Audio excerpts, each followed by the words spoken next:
रही है, एक बार आप मुझे बता दो।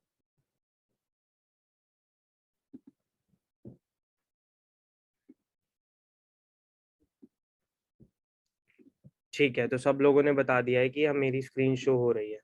So let's get started. आज का हम लोगों का जो टॉपिक है पूरे डिस्कशन का वो है Facebook and Instagram ads.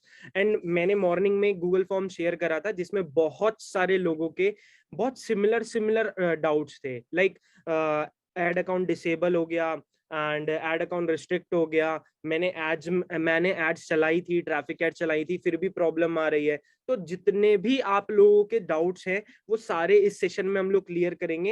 And the main thing, मैं आपको जो जो टिप्स एंड टेक्निक्स बताने वाला हूँ, जो जो ट्रिक्स बताने वाला हूँ, वो आपको बहुत ही मेजर रोल प्ले करेंगी आपका एड अकाउंट को सिक्योर करने के लिए एंड फ्लो वे में एड्स को रन करने के लिए। ठीक है, तो आप लोगों को क्या करना है कि या तो आप इन पूरी की पूरी, ऑफ कोर्स ही बात है, रिकॉर्डिंग तो मिलेगी, बट जब आप समझ रहे हो ना तो आप उसको पेन डाउन कर लो, क्योंकि जब आप पेन डाउन कर लेते हो तो आपके माइंड में ना वो चीज फिट हो जाती है। और जब फिट हो जाएगी, जब आप एड्स चलाना स्टार्ट करोगे, एड्स को रन करना स्टार्ट करोगे, तो वो एक एक पॉइंटर आपके माइंड में दोबारा से आएगा, रिवाइंड करेगा, और वो वाली गलती आप नहीं करोगे जो आप कहीं ना कहीं गलती कर देते हो। एंड उसके बाद आपकी जो चीजें हैं वो स्टॉप हो जाती हैं। ठीक है, तो किस किस पर्सन ने पेन एंड पेपर ले लिया है एंड बिल्कुल रेडी है सेशन को सुनने के लिए एंड सारी की सारी चीजों को समझने के लिए? ठीक है, डन। तो लेट्स गेट स्टार्टेड। आज मैं आपके सारे के सारे क्वेश्चंस के सॉल्यूशन देने वाला हूं। जिस भी पर्सन का जो भी क्वेश्चन था आज उन्होंने मेंशन किया था, प्लस मेरे पास जो जैसे सेशन के बाद बहुत सारे लोगों के डाउट्स होते हैं, वो लोग कनेक्ट करते हैं, तो उन लोगों के भी डाउट्स को मैंने मर्ज करके पूरी की पूरी सारी की सारी चीजें कलेक्ट करी हैं, उनका सॉल्यूशन मैं आपको प्रोवाइड करने वाला हूँ। ठीक है, तो मेन थिंग, जो सबसे मेजर थिंग है वो है अकाउंट डिसेबिलिटी।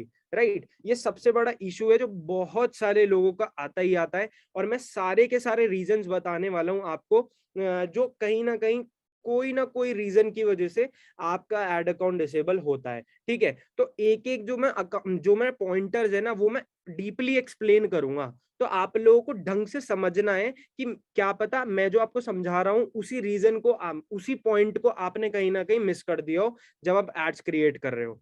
ठीक है, जस्ट अ सेकेंड। ठीक है, तो मैं एक एक पॉइंटर्स को डीपली समझाना स्टार्ट करूंगा, तो आप पेन डाउन कर लो, एक एक चीज को अच्छे से समझते जाना।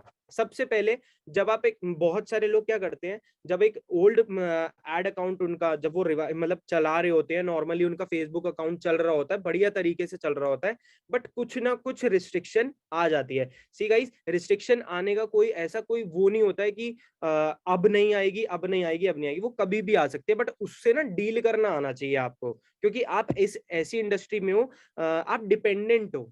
ठीक है, आप फेसबुक एड अकाउंट पर डिपेंडेंट हो कि अगर मुझे एड्स रन करने हैं तो मेरे को उस वाले प्लेटफॉर्म पर जाकर रन करने हैं, और उनके हाथ में है सारी की सारी पॉलिसीज।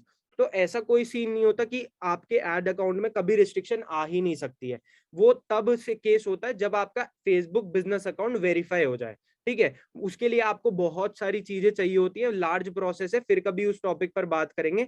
बट अभी फेसबुक बिजनेस वेरिफिकेशन में आपको नहीं जाना है। मैं आपको जो जो टिप्स एंड टेक्निक्स बताने वाला हूँ सिर्फ और सिर्फ आपको उन पर फोकस करना है। ठीक है, तो एड अकाउंट जो आपका पुराना होता है उसमें भी कभी कभार दिक्कत आ जाती है। तो क्या होता है, कुछ लोगों ने मेरी ट्रेनिंग्स देखी होंगी जिसमें मैंने बताया कि आप न्यू एड अकाउंट क्रिएट कर सकते हो, and new Facebook page create करके, न्यू बिजनेस मैनेजर क्रिएट करके न्यू एड अकाउंट क्रिएट कर सकते हो, एंड वहां से अपने दोबारा से एड्स रन कर सकते हो। एम आई राइट? ये चीज सीखी थी सब लोगों ने? सब लोगों ने सीखी थी ये वाली चीज? ऑल राइट, बहुत सारे लोग बोल रहे हैं कि हाँ जी ये चीज सीखी थी, एंड बहुत सारे लोग बोल रहे हैं कि हम लोगों ने इस चीज के रिप्लाई नहीं किया था। ठीक है, तो अब क्या करना है, जो भी आपने न्यू क्रिएट करा है, ठीक है, उसको बिल्कुल भी अटैच नहीं छोड़ना है ओल्ड अकाउंट से। अब वो कैसे करना है मैं आपको वो एक्सप्लेन करता हूँ। सबसे पहले आपको अपना न्यू फेसबुक अकाउंट जो भी आप बनाने वाले हो, आपका जो प्रीवियस है, पहली बात तो इंस्टाग्राम को डिस्कनेक्ट करो। मैं आगे ये भी टॉपिक कवर करूंगा कि डिस्कनेक्ट किस तरीके से करना है, तो आपको बहुत इजीली समझ आ जाएगा, प्रैक्टिकली समझाऊंगा। ऐसे थ्योरेटिकल भी नहीं, प्रैक्टिकली कर कर दिखाऊंगा।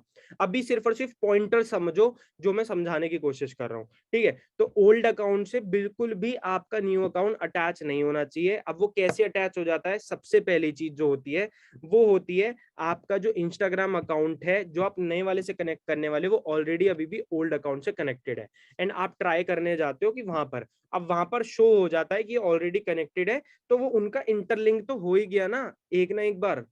तो आपको सबसे पहले क्या करना है, आपको अपना जो इंस्टाग्राम अकाउंट है फेसबुक पेज से डिस्कनेक्ट करना है। वो मैं बताऊंगा कैसे करते हैं। जैसे ही आप उसको डिस्कनेक्ट कर दोगे, जब आपका वो डिस्कनेक्ट हो जाएगा, उसके 4-5-6 घंटे बाद ही आपको अपने उस वाले पर्टिकुलर फेस वो इंस्टाग्राम अकाउंट को किसी और अकाउंट के साथ अटैच करना है। उसका मेन रीजन, क्योंकि सर्वर्स थोड़ा टाइम लेते हैं चीजों को हटाने में। हम लोगों को शोकेस होता है कि वो हट चुका है, बट फिर भी बहुत बार ऐसे होता है कि अगर आप थर्ड पार्टी ऐप को यूज करते हो तो वो ऑलरेडी अटैच ही दिखाई दे रहे होते हैं। तो आपको ये बहुत ज्यादा ध्यान रखना है कि आपको गैप देना है, सर्वर्स को भी टाइम देना है कि वो चीज हटा सके। जैसे ही आपने उनको हटा दिया, मैं बोल रहा हूँ कि वो हट जाते हैं नॉर्मली एकदम से, बट कुछ ना कुछ कनेक्शंस के पॉइंट रह जाते हैं जो आगे आपको प्रॉब्लम कर सकते हैं न्यू अकाउंट में भी। तो ये चीज आपको बहुत ध्यान रखनी है कि जब आप न्यू अकाउंट क्रिएट करो, ओल्ड अकाउंट से सारे के सारे असेट्स को रिमूव कर दो। जब आपका उसका काम ही नहीं है तो आपको उसमें असेट्स को रखने का कोई फायदा नहीं है। अब असेट्स का यहाँ पर मीन्स होता है फेसबुक पेज, इंस्टाग्राम अकाउंट, ये सब जो आप कनेक्ट करते हो बिजनेस मैनेजर में, ठीक है। Next point, previous payment method.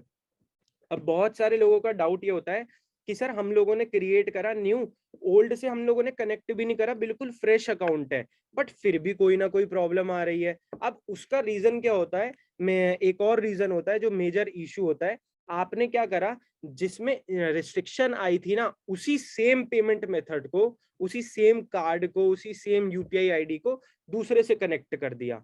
अब ये मेजर इशू है, क्योंकि डिटेक्ट नहीं, आप खुद सोचो ना, एक अकाउंट से आपने प्रीवियस में अकाउंट में ट्रांजेक्शन करी थी और उसमें कोई ना कोई रिस्ट्रिक्शन आ गई, कोई प्रॉब्लम आ गई, उसी को ही सेम आपने वहां पर कनेक्ट कर दिया, तो ऑफ कोर्स ही बात है ना, वो डिटेक्ट कर लेगा कि ये तो वही पर्सन है, ये तो वही अकाउंट है जहां से पहले ट्रांजेक्शन आ रही थी और मैंने रिस्ट्रिक्ट करा था। तो ये भी बहुत बड़ा इशू है और इसको आपको बहुत ध्यान से समझना है। अब बहुत लोगों का डाउट होता है कि सर आप हम लोग फिर इतने सारे कार्ड यूपीआई वगैरह कहाँ से लाए। नॉर्मली फैमिली के आप यूज कर सकते हो, कार्ड अटैच करते हो, कार्ड अटैच करके उनको वापस दे सकते हो और पेमेंट नॉर्मली यूपीआई से कर सकते हो, ठीक है। तो आपको ये ध्यान रखना है कि प्रीवियस पेमेंट मेथड को ऐड दोबारा नहीं करना है, बिल्कुल भी नहीं करना है। उसका मेजर इशू ही ये आता है कि आपका ऑल जैसे ही आप कार्ड या फिर कुछ भी डिटेल डालते हो वो तुरंत डिटेक्ट हो जाती है, ठीक है। समझ आ गया गाइस, ये 2 पॉइंट समझ आए।